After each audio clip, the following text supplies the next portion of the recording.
تحریک لبیک ان کے کارکن اسلام آباد کی طرف آ رہے ہیں، قطع نظر اس کے کہ ان کا مطالبہ صحیح ہے یا غلط،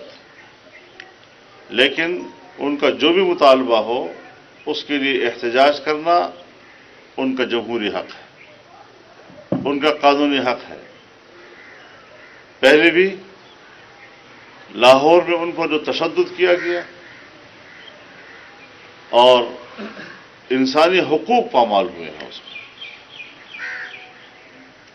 اور اب دوبارہ جب وہ اسلام آباد کی طرف مارچ کر رہے ہیں تو ان پر لاہور میں تشدد کیا گیا، ابھی راستے میں ہیں وہ،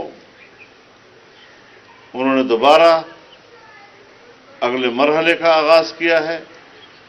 تو انتہائی ظالمانہ انداز کے ساتھ ان پر تشدد کیا گیا ہے۔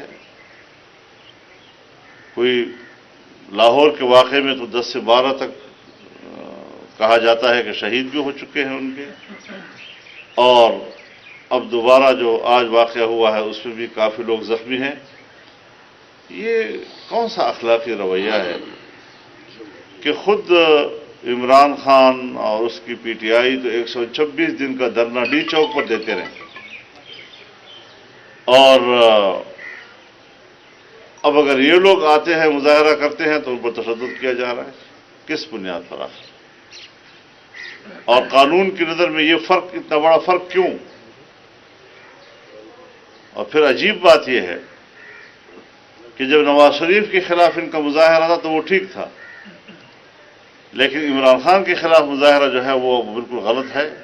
اور وہ قانون کو ہاتھ میں لینے والی بات ہے۔ تو اس لحاظ سے ہم حکومت کے ان ظالمانہ ہتھ کنڈوں کی مذمت کرتے ہیں اور مطالبہ کرتے ہیں کہ ان کو اپنے احتجاج کا حق دیا جائے اور معاملات کو قانون کے دائرے میں شائستگی کے ساتھ حل کیے جائیں۔ صرف یہ نہیں کہ وہ چونکہ ایک مذہبی لوگ ہیں تو مذہبی لوگوں کو آپ نشانہ بنائیں اور دنیا کے سامنے دکھائیں کہ یہ لوگ تو انتہا پسند ہیں۔ کوئی انتہا پسند نہیں، ایک مطالبہ ہے ان کا اور اس کے حق میں وہ مظاہرہ کر رہے ہیں، اور اس کا حق جمہوری ماحول میں ہر پارٹی کو ہوا کرتا ہے۔ مولانا صاحب یہ